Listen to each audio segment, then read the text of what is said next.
Les pompes funèbres camarguaises, leader gardois en convention obsèques, prévoyance, funérarium, toujours à vos côtés, partenaire de votre émission Miroir des Sports.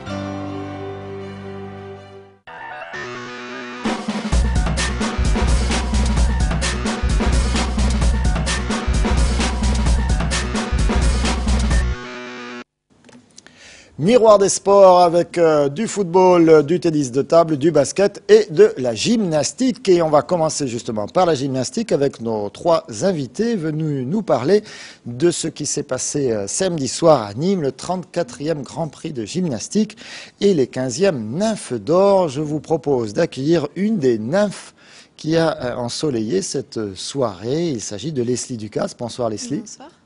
Merci d'être avec nous et vous êtes entouré par votre entraîneur Serge Mouret. Président délégué. Président délégué. Et puis votre président Hervé Malbos. Bonsoir. L'entente gymnique de Nîmes, tenez-vous bien, a organisé son 34e Grand Prix. Vous êtes venu nous en parler la semaine dernière. Tout s'est bien passé? Très bien, une organisation très bonne de tout l'ensemble. 34e, vous êtes rodé quand même. Oui, ça commence, mais c'est toujours beaucoup de travail et un grand dévouement de tout le club pour cette manifestation. Serge Mouret, vous étiez au premier Grand Prix, vous? On va le dire comme ça, oui. C'était 1972, oui, c'était ça. Vous étiez au club depuis 59. Oui, mais oui, j'étais au premier Grand Prix. Oui, ouais, vous n'étiez pas très assidu, quoi. Si. De suite, j'ai d'ailleurs pris des responsabilités dans ce Grand Prix. D'ailleurs, Leslie Ducasse prend des responsabilités au sein du club. Vous voyez, il y a des jeunes qui prennent leur relais. C'est toujours intéressant de le noter. On souligne parfois qu'il manque des bénévoles dans tous ces clubs de sport. Et donc, Leslie Ducasse, vous allez occuper quelle fonction dans le club? Actuellement, je m'occupe surtout... je regarde tout ce qui se passe. Pour l'instant, j'observe.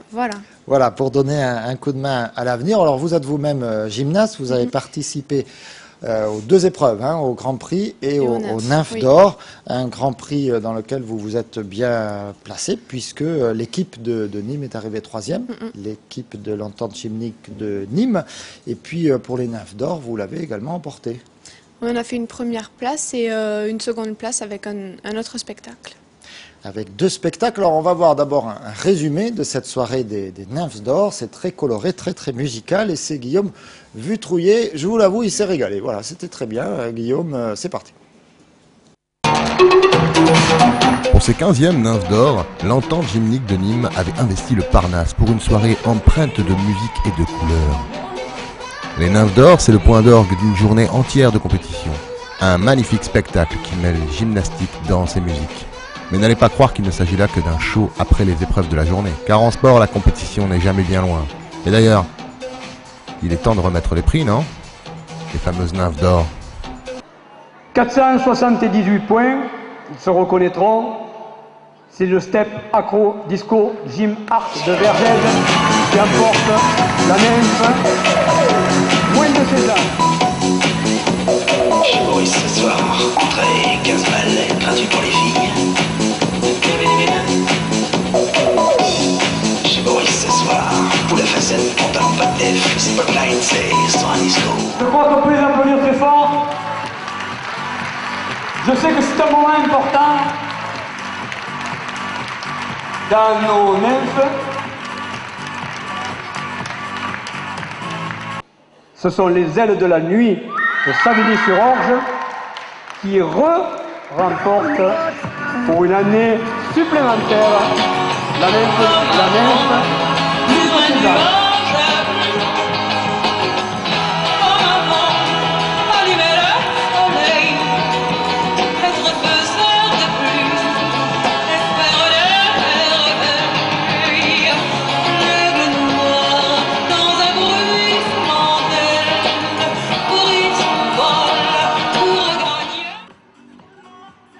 On les applaudit très fort, s'il vous plaît.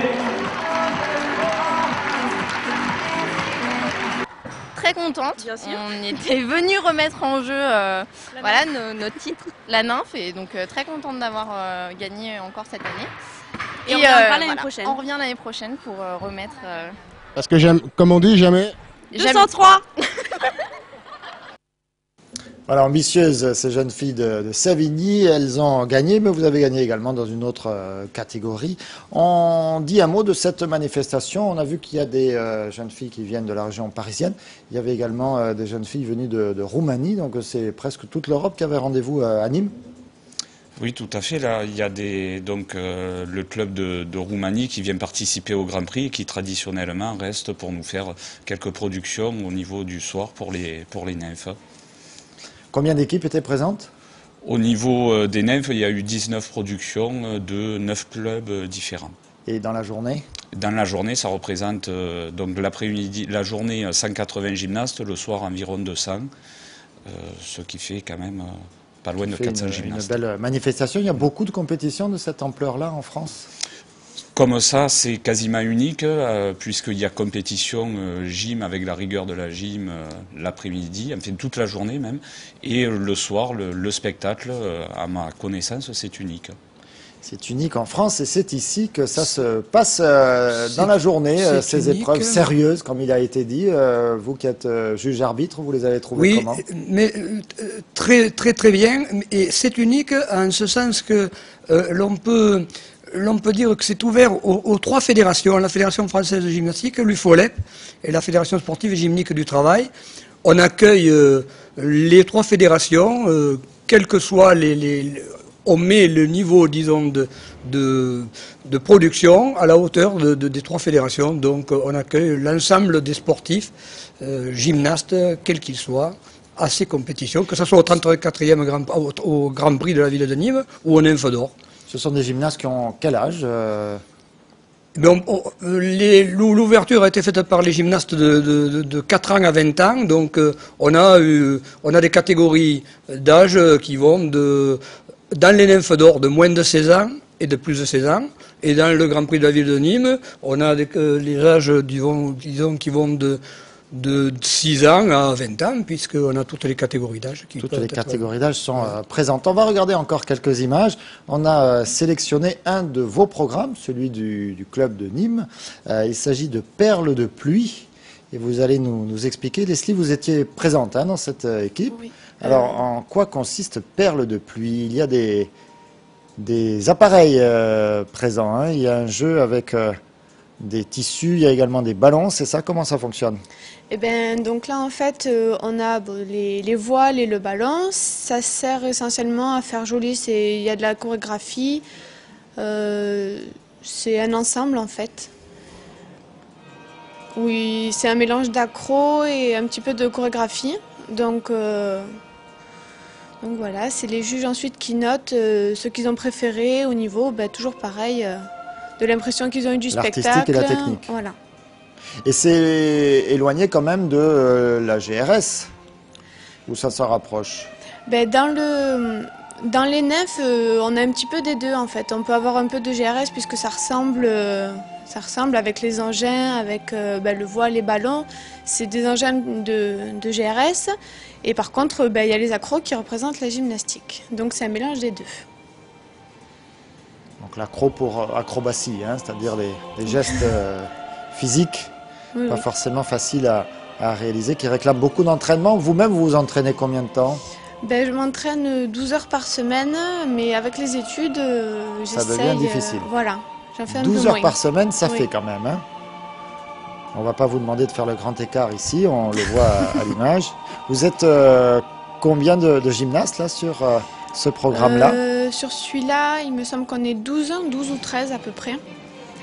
Et pour monter un spectacle comme celui-là, c'est combien d'heures de répétition, vous avez compté? Beaucoup. On a travaillé pendant 3 mois avec tout ce qui était les stages pendant les vacances, avec 6 heures de gym par jour pendant les vacances. Parce que 12 heures par semaine, ça ne suffit pas. De temps en temps, il faut en mettre une vraie couche. Voilà, pendant les vacances, on en fait un peu plus. Alors, on va arrêter celui-là. On va regarder rapidement un autre programme, c'est Intemporel. Alors, en plus, évidemment, il faut mettre un peu de poésie, de mystère dans les titres. Voilà. Ça aide, ça influence le jury peut-être. Alors là, qu'est-ce qu'il se passe? Là, c'est l'entrée. Donc, l'entrée est comptée. C'est-à-dire qu'elle est notée, donc il faut que ce soit toujours pareil, artistique et chorégraphie ensemble, et donc voilà. Et l'équipe là donc de l'entente gymnique couvre plusieurs âges également. Hein. On voit des toutes jeunes filles. Ben, la plus petite a 6 ans, ou 7 ans à peu près dans cette tranche-là. Et je suis la plus vieille, donc j'ai 20 ans. Voilà, la plus vieille, le terme est approprié tout à fait pour vos 20 ans. Quand on vous voit. Ah, la gym, intemporelle. À 20 ans, on est vieille en gymnastique. Ah oui, c'est un peu ça.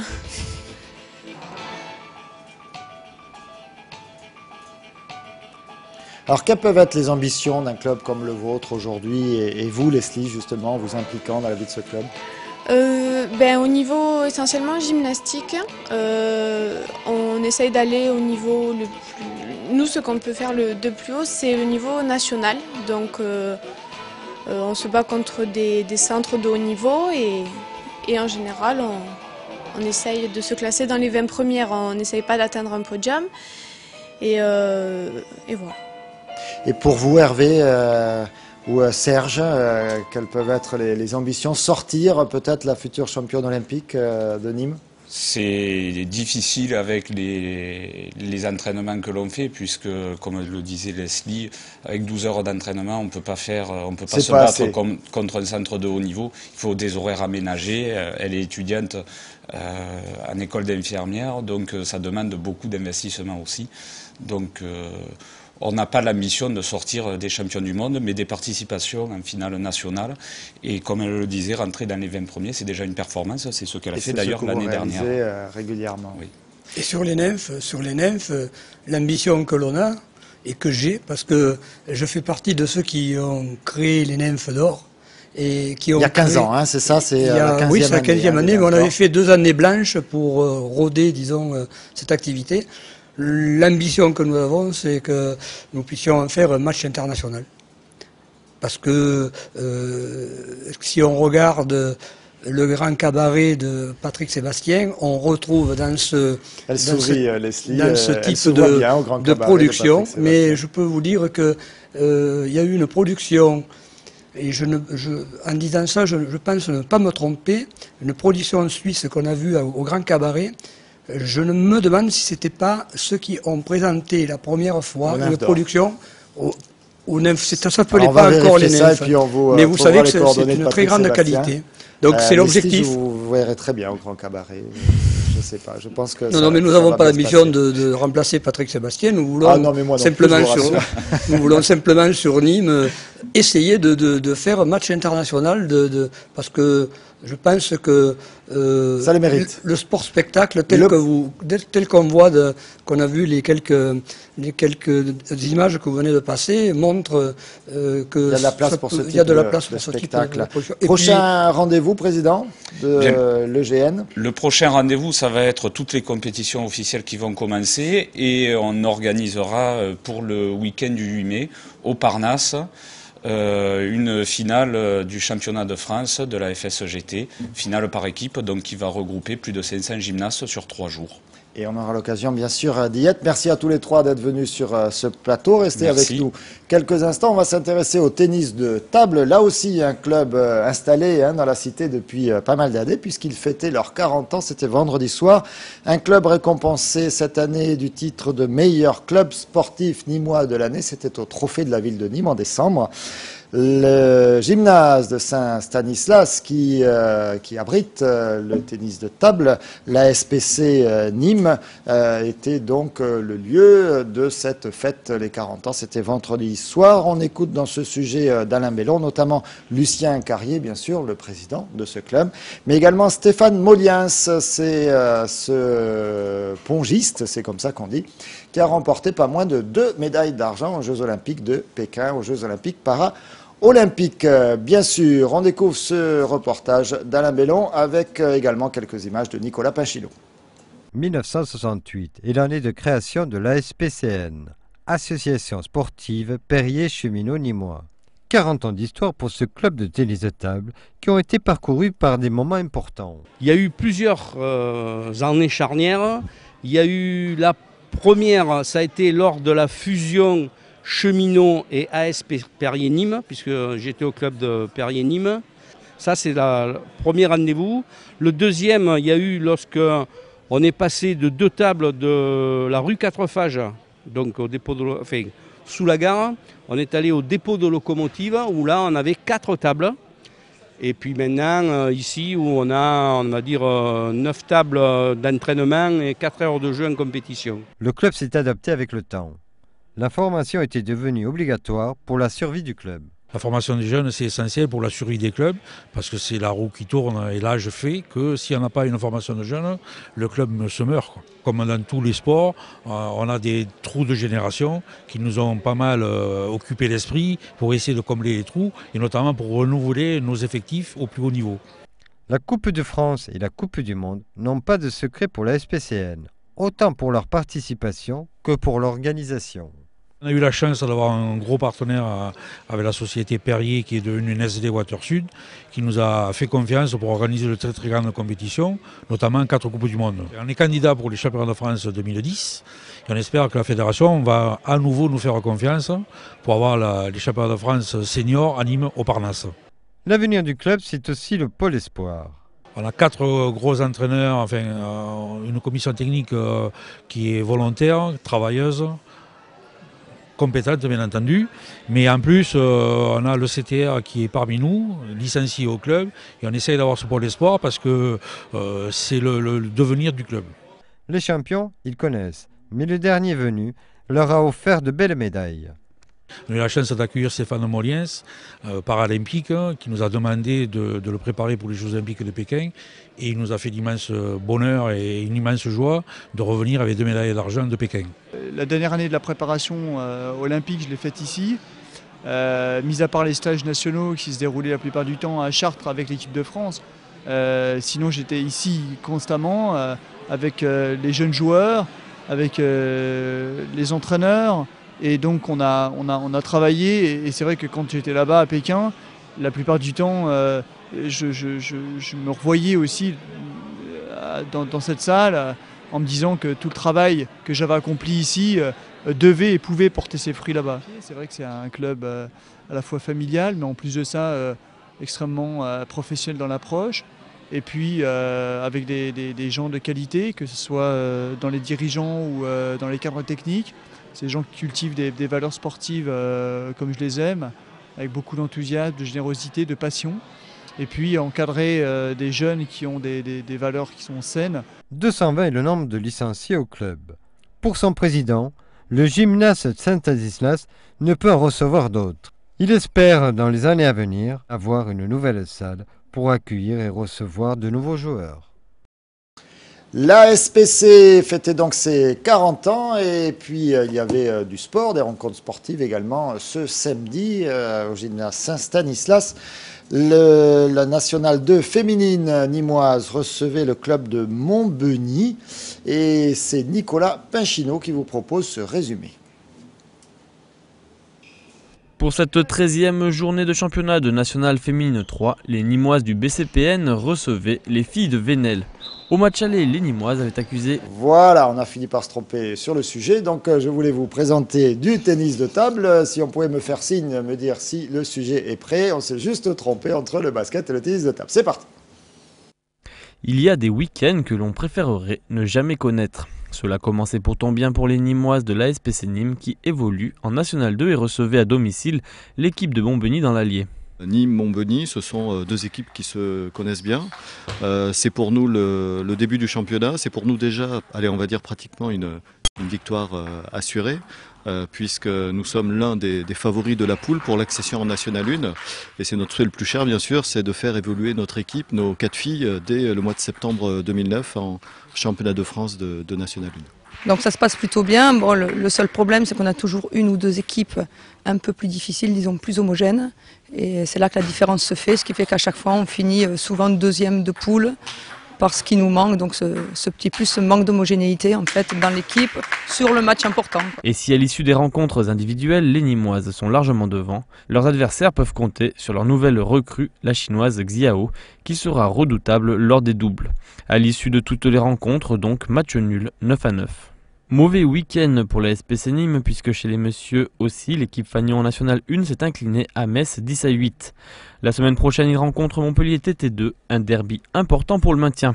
Et l'équipe senior 2 de la SPC Nîmes s'est également inclinée à l'extérieur 10-4 face à Ponto. Voilà pour le tennis de table. Vous pratiquez quel autre sport, Leslie? Je pratique que la gymnastique. Elle est exclusive, 100% Voilà. gymnastique. Et vous avez des rapports avec d'autres clubs de la ville, des échanges, non? On a pas mal de rapports avec tous les clubs de gym et tous les organismes, puisqu'on fait partie du comité olympique et sportif et différentes fédérations telles que l'UFOLEP, etc. Donc oui, on côtoie pas mal de sports. D'autres sports, c'est dans un instant pour la deuxième partie de Miroir des sports. On va parler notamment basket et football. Merci encore à tous les trois. Et puis bon travail, Leslie. Merci. Avec tous ces hommes autour de vous. Vous allez voir, c'est pas facile. Hein.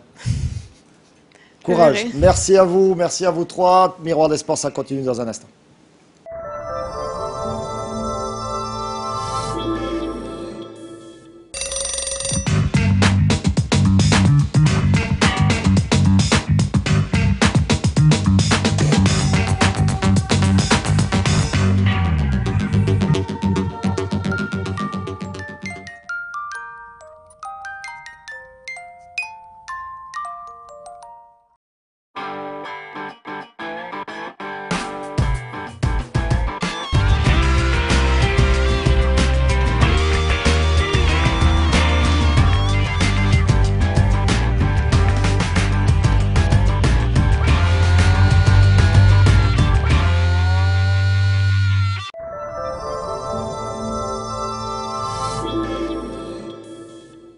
Miroir des sports, deuxième partie avec du football et du basket. On va commencer par le basket avec nos deux invités. Bonsoir Julie. Bonsoir. Julie Belmonte, vous êtes ailière, oui c'est comme ça qu'on dit désormais au basket. Et André Fesch, vous êtes vice-président et ancien basketteur vous-même, évidemment, là vous êtes assis, mais quand il se déplie, vous avez tout compris, ancien basketteur, vice-président, donc de ce joli club, le BCPN. Là aussi, il y a Perrier à l'intérieur, comme tout à l'heure, le tennis de table. On va parler de votre belle journée d'hier, avec plusieurs matchs et puis une découverte en e-sport, en e-basket. Mais on va revenir d'abord sur cette 13e journée. Et oui. Vous voyez, on a attendu la 13e journée pour venir couvrir un de vos matchs en National 3, mais ce n'était pas une mauvaise idée. Non, c'était le bon jour. C'était le bon jour. Vous aviez décidé de repartir du bon pied.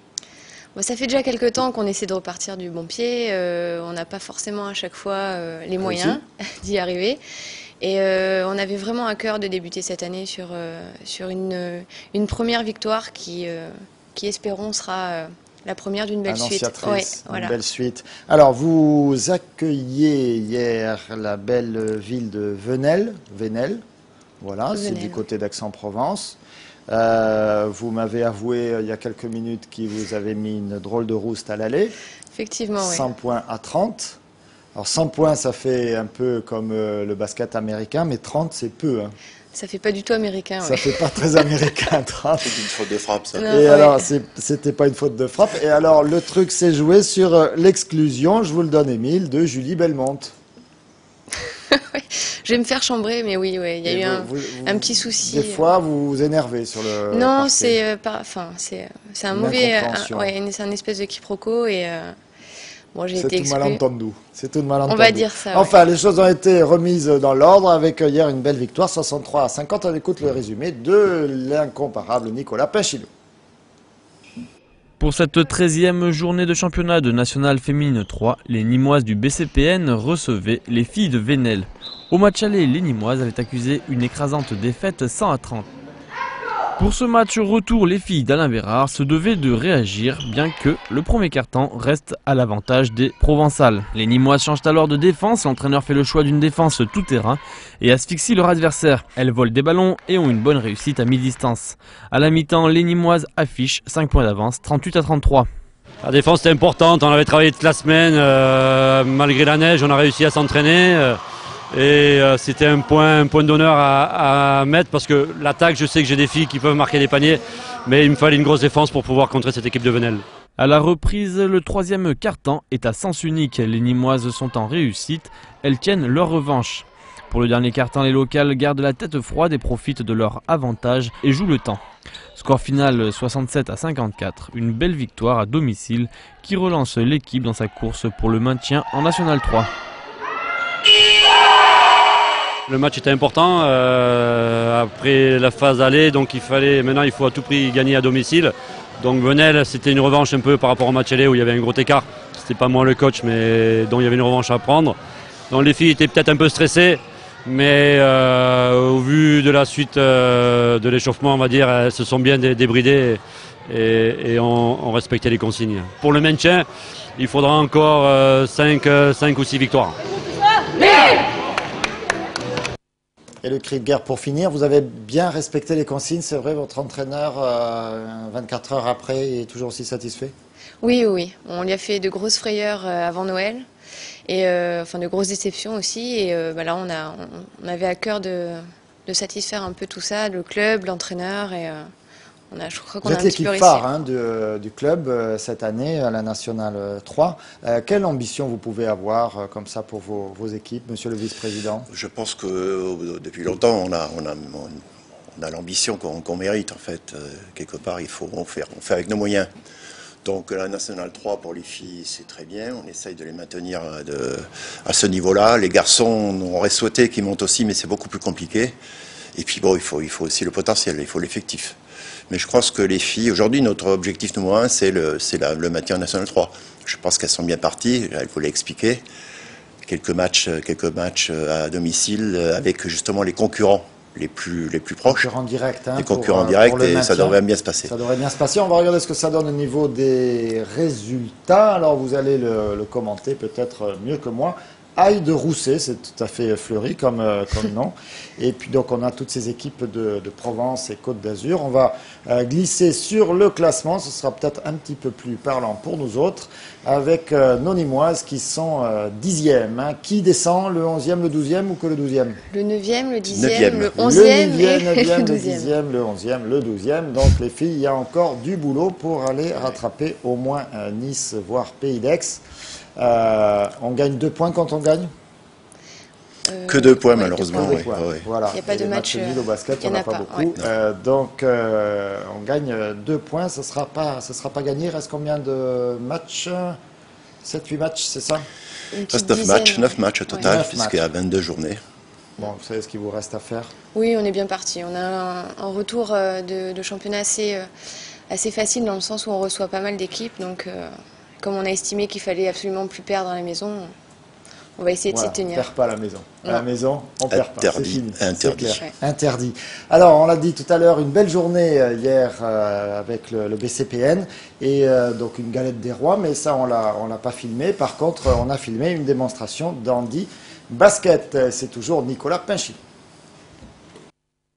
Depuis 3 ans déjà, le BCPN compte une section handi-basket. Ce dimanche, les 6 licenciés de ce groupe proposaient un match de gala avant la rencontre Nîmes-Venelle en National 3 féminine.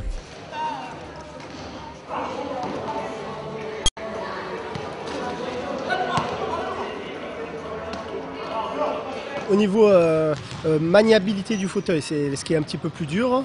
Quand on est valide, on a ses jambes, on peut les gérer tranquillement et le ballon avec les bras. Là, on gère tout avec les bras. Le fauteuil et le ballon. Alors après le fauteuil, on les adapte, on fait en sorte de bien les serrer au niveau des jambes, des hanches pour que quand on a ses abdos, pouvoir les bouger avec les hanches aussi. Mais sinon c'est vrai que la difficulté elle est surtout là, c'est qu'on fait tout avec les mains en fait. Contrairement aux valides qui avancent avec leurs jambes et shootent avec leurs mains, nous on avance avec nos mains et on shoot avec nos mains. Donc c'est un petit peu la chose qui change. En fait il y a très peu de choses qui diffèrent du basket valide.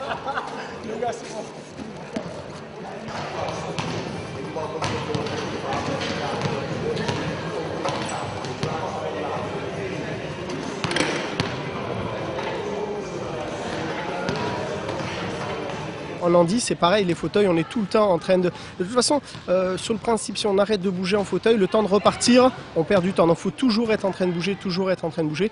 Et c'est ça qui est assez fatigant, c'est que pendant 4 quarts temps de 10 minutes, on fait des allers, des retours sans arrêter. Dans cette équipe nîmoise qui ne joue pas en compétition, 2 joueurs ont intégré l'équipe de Montpellier, seule équipe handi de la région, pour évoluer en championnat de National 2. Et vu que c'est la première année que l'équipe de Montpellier s'est engagée en championnat, on débute forcément au plus bas niveau. niveau, c'est-à-dire National 2. Parce qu'en fait, il y a 4 niveaux au niveau handisport. Il y a National 1A, National 1B, National 1C et ensuite National 2. Qui est un peu plus regroupé par région, on va dire. Donc, mais ça reste quand même des déplacements assez importants parce que bon, nous on va sur Marseille, on va sur Lyon, on va sur la région PACA essentiellement. C'est vrai qu'en Languedoc-Roussillon, malheureusement, on est les seuls. Florence Doumèche est accompagnée par Ali Cherki en compétition. Ali, qui joue au basket depuis plus de 15 ans, ce dimanche au gymnase Camargue, montrait quelques beaux gestes.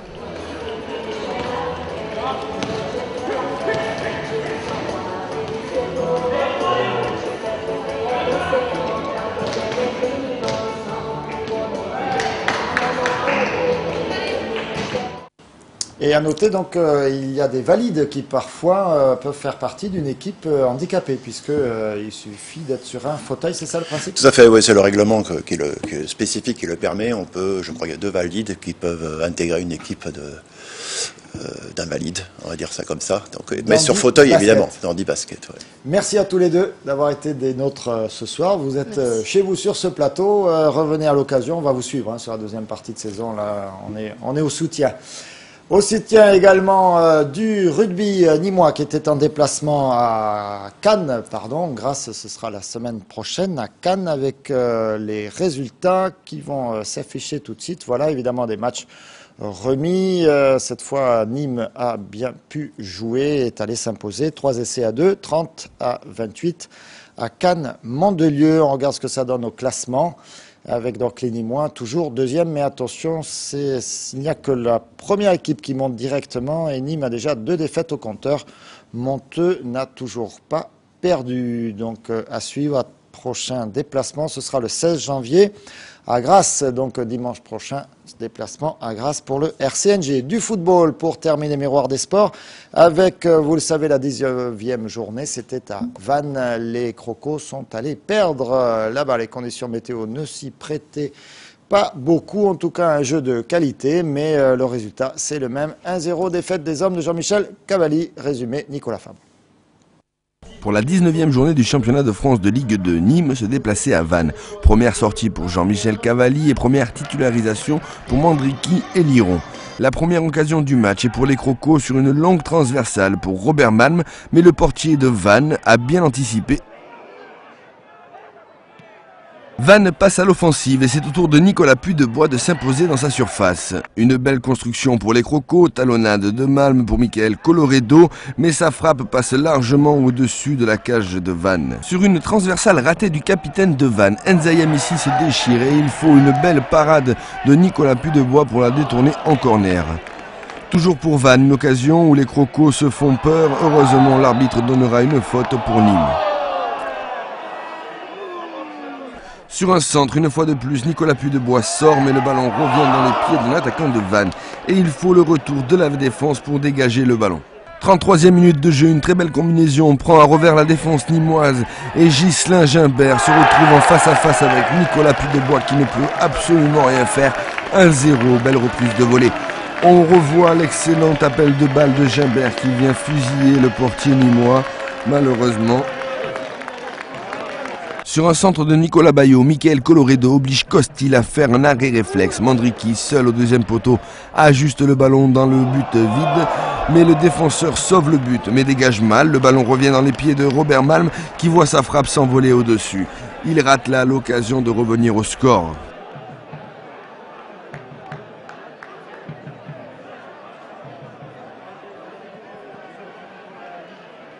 Coup franc à 45 mètres du but de Costil pour les Crocos. Le ballon va revenir dans les pieds de Nicolas Bayo qui ajuste une superbe frappe de l'extérieur pied droit qui vient frapper la transversale.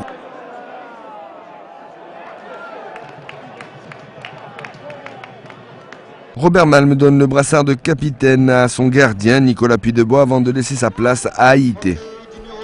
Les Crocos qui se jettent à l'attaque vont se faire quelques frayeurs en contre. Il faut un excellent Pudebois une fois de plus pour sauver le but nîmois. Malheureusement pour les Crocos, ils ne reviendront pas au score et repartiront de Bretagne avec 0 point.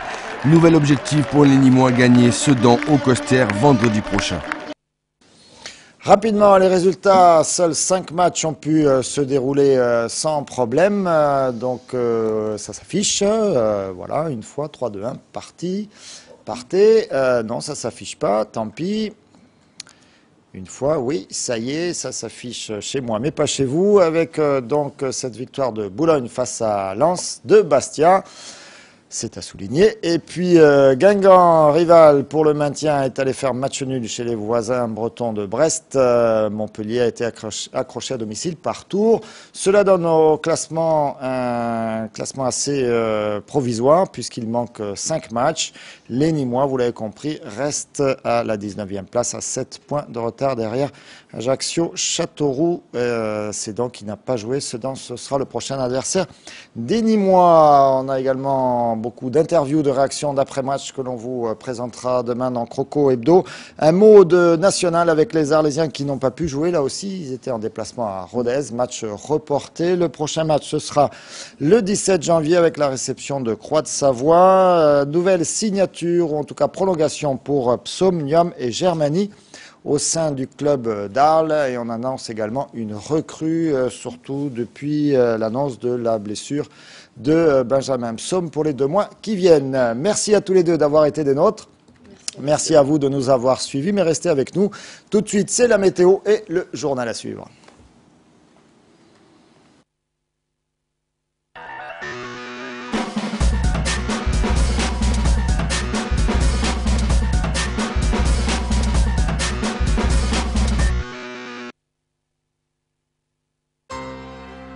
Les pompes funèbres camarguaises, leader gardois en convention obsèques, prévoyance, funérarium, toujours à vos côtés, partenaire de votre émission Miroir des Sports.